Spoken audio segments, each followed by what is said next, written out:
merci beaucoup chers internautes jaajëfalaat leen bu baax a baax ci confiance bi ak kóolute gi amat mbégte di leen présenter li gën a fees ci ëttu yéenekaay yi jaarale ko ci seen émission heure bu baax bi la bonne heure comme ni ñu ko defee tous les jours nous démarrons l'actualité avec Walf Quotidien qui barre à sa une révélation du ministre de la Justice Ismaïla Madior Fall. Sonko pourrait être rejugé. Sidiki Kaba sur une éventuelle plainte à la CPI. Ils n'ont ni la qualité ni la capacité. Bougane Gueye Dany démonte les arguments du gouvernement. Journal bi nag mi ngi ñuy fësal bu baax a baax la nga xamante ni moo xewoon démb di ab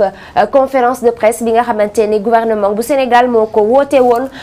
janook taskatu xibaar ya la ñu cay xamle moo di Ousmane Sonko njiitalu Pastef gannaaw ba ñu tegee daan ci kawam mën nañu amaat possibilité bu baax a baax daal di koy jugé wàcc ca boobule dossier waaye tamit la ñuy xamle bokk na ci ne woote gi nga xamante ni koy woote ngir boole régime bi nga xamante ni moo nekk en place ca CPI ñoom amuñu benn yoon qualité yi amuñu tamit capacité ngir mën a daal di rek exécuter boobule opération ñu jóge fa dem ci beneen quotidien Yoor Quotidien qui affiche toujours le portrait du journaliste Serigne Saliou Gueye réduit au silence depuis 25 jours taskatu xibaar bi ba tey nag ma nga ca gannaaw baro ya toll na ci ñaar fukki fan ak juróom jot na tamit ñu daal di ciy addu bu baax a baax toujours Yoor Quotidien qui titre en noir à la fleur de l'âge ils ont péri dans des manifestations la liste des 46 tués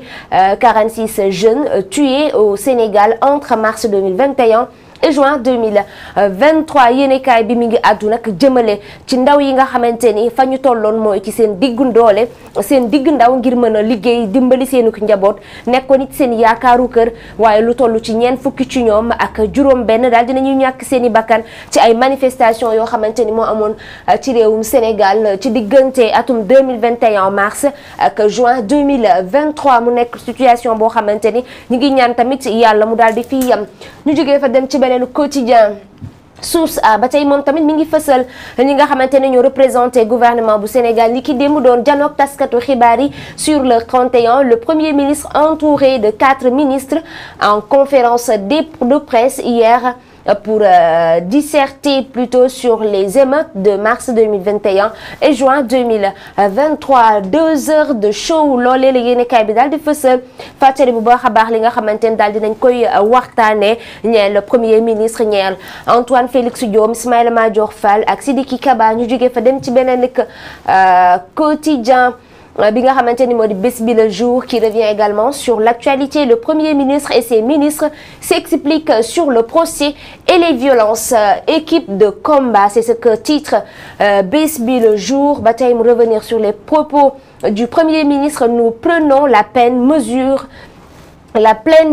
excusez-moi, des stratégies de déstabilisation du pays. Ismaïla Madior Fall se prononce également à la une de ce journal. Si Sonko ne se constitue pas prisonnier, 3 points de suspension. Sidiki Kaba à Maître Branco sur la CPI. ba tey ñuy fàttali ni li nga xamante ni moo di boole ga ñuy boole ji te CPI amul benn yoon doo xamante ni mën na ko ca Antoine Félix Diome également se prononce à la une de ce journal Bës Bi Le Jour. Si les vidéos de la police sont manipulées vidéo yi nga xamante ni nag jot na fee jaar police nationale daal di koy publier ñeel manifestation yi ñi nga xamante ni ñoo yoroon ay armes de guerre ñu doon wax ne dafa far ci manifestant yi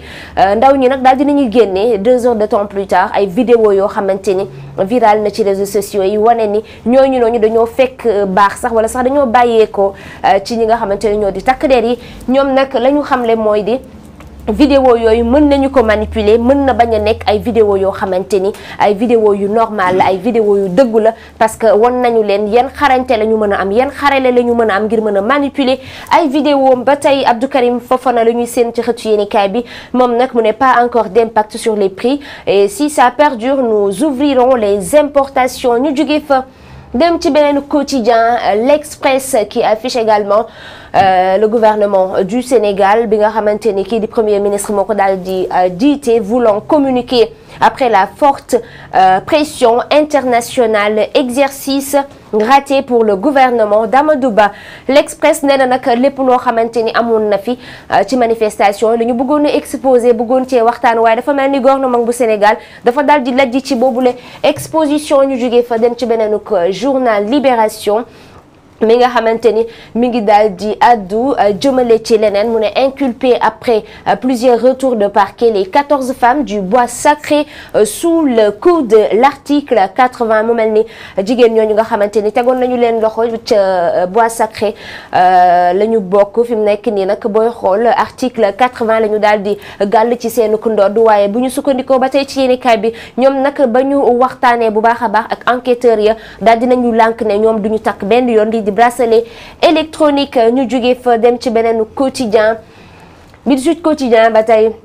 mi ngi àddu jëmale ci boobule waxtaan daal di ne manifestation violente au Sénégal, le gouvernement livre sa vérité. mu mel ni nag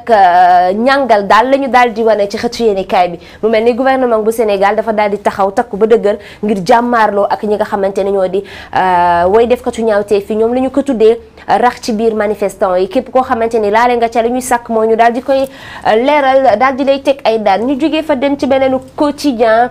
Le Témoin qui titre en noir émeute du début du mois. Le général Amadou Ba sonne la riposte à la une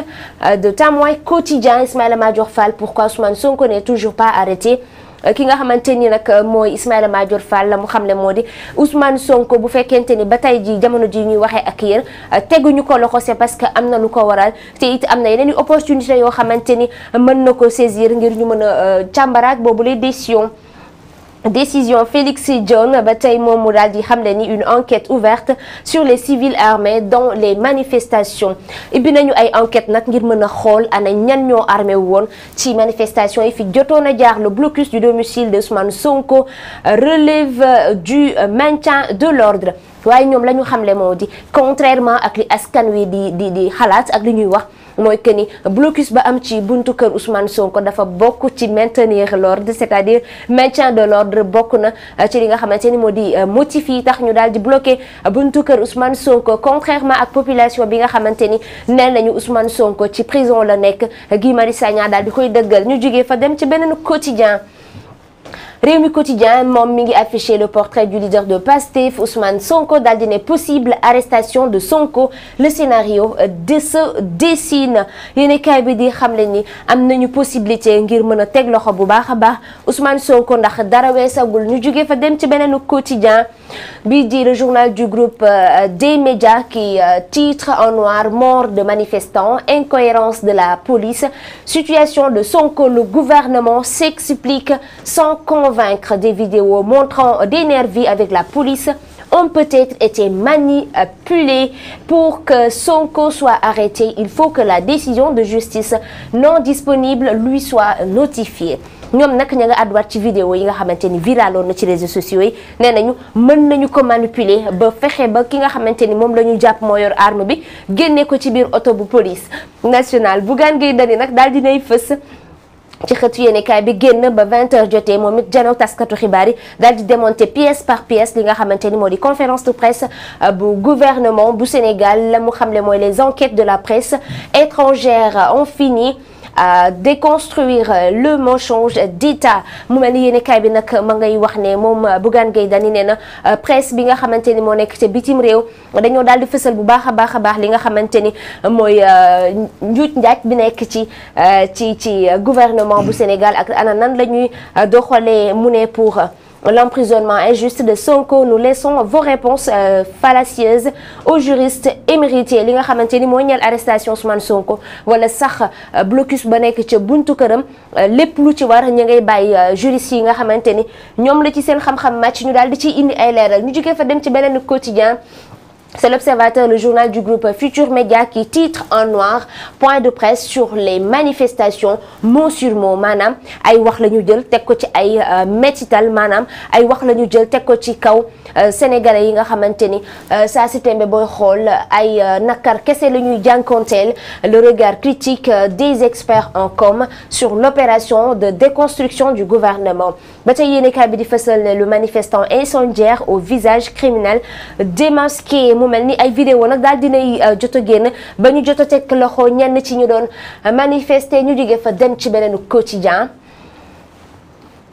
bi di Rewmi Quotidien ci loolu la àddu. Le regard moom it mu ne les grandes plaidoiries du gouvernement affichées à la une de ce journal ñu jóge fa dem ci beneen quotidien bi di l'évidence mi les sorties du gouvernement, le démenti de Bougane par les arguments. Bougane Gueye Dany nag daal dinay weddi ba mu set wecc ci plan boo xamante ni gouvernement bu Sénégal daal dina koy teg jëmale ci yile manifestation ñu weesu waaye tamit bokk na ca enquête yi nga xamante ni nee nañu daañu ko ibbi fi mu nekk nii Bougane Gueye Dany la muy sàkk mooy enquête ya ñu waxoon dinañ ko ibbi ci atum 2021 nañu ko joxe ay résultats wax ana fan la ñu mujjee ak moom laataa ñuy ibbi bu atum 2023 ñu jógee fa dem ci beneen quotidien alerte mi nga xamante ni moom ba tey ci loolee la daal di xëy daal di nag le gouvernement évalue les pertes pour une assistance des victimes képp koo xamante ne am nga ci ay gaañu mbaa yàqule nga ci gouvernement bu Sénégal dina taxaw temb nee nañu ngir jàppale la ci bu baax a baax ngir nga mën ci génn. ñu jógee fa dem ci beneen quotidien Grand Place. ba tey moom mi ngi fësal li nga xamante ni mooy les mises au point du gouvernement lépp loo xamante ni leeral nañu ko démb ci li nga xam ne moo fa xewoon. ba tey ñuy fësal kaddu Ismaïla Madior Fall, Antoine Félix Diome, Amadou Ba ak Sidiki Kaba. ñu jóge fa ba tey Bougane Gueye Dany moom nee na lépp lu ñu fa wax rek teguwul ci yoon te it nañu leeral bu 2021 laata ñuy wax ci bu ren. Événement tragique du gouvernement le gouvernement prend acte et promet de sévir. ba tey ci loolee la daal di addu affaire Sweet Beauté, plus de possibilités pour Sonko d'injecter appel yéenekaay bi loolee la daal di xamle. Blocus bi nag ay avocat Ousmane Sonko ña nga cay sàkku président Macky Sall ngir mu addu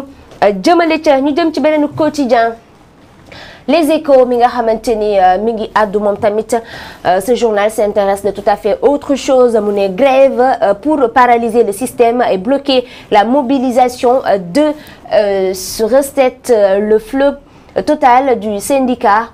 des inspecteurs des impôts, un record de plus de 56 milliards de francs CFA collectés pour la seule journée d'hier. Violente manifestation ba tey ci la yéenekaay bi di les Échos daal di dikk ne le gouvernement monte au front et démonte Sonko. daal dinañuy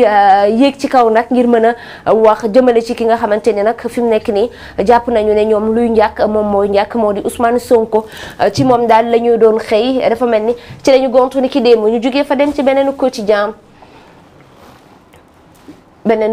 Dakar Time moom tamit ci loolee la daal di dikkee. Le Sénégal est un état de droit, c'est ce que révèle le premier ministre. ñu ñuy xamal ni Sénégal daal réewum yoon la te lépp loo xamante ni yoon maye na ko fi daañu ko tëddal. ba tey yéenekaay bi ci loolee la daal di dikk. ñu dem si beneen quotidien L'Exclusif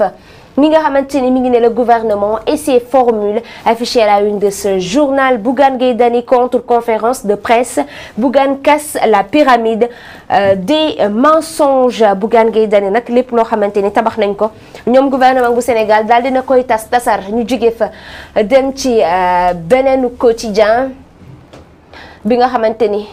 bon addu ba tey moom it ci li xew daal di fësal nataalub Amadou Ba. ñu dem ci beneen quotidien bi di Le Mandat mi ne saccage des installations du BRT et du TER. Le premier ministre à terre. ba tey nag président Macky Sall la muy sàkk mooy ñu reprendre le plus rapidement possible li nga xamante ni mooy liggéeyub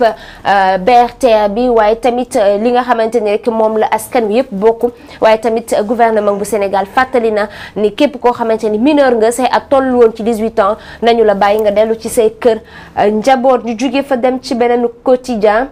bi di Direct News mi nga xamante ni mi ngi ne un gouvernement ferme et déterminé pour faire face loolee lu ñu gis ci xëtu yéenekaay bi maanaam gouvernement bu Sénégal takku na ba dëgër ngir jàmbaarloo ak li nga xamante ni moom la jàpp ne nekkul yoon ci réewum Sénégal mbokk yi nag li moo nekkoon di gënoon a fees ci ëttu yéenekaay yi amoon mbégte di leen ko présenté maman bu moo nekkoon ci kaddu gi Gamouka a assuré la partie technique jox leen dig daje incha allah dans un instant ci seen plateau la bonne heure fas yéene waxtaanee l'actualité politique ak ki nga xamante ni moo di Moustapha Dia coordonnateur départemental taxawu bu Koumpentoum waxtaanee kaawu Khalifa Sall comme ni ñu ko waxee loolu kaa la ñëwaat sur le plateau.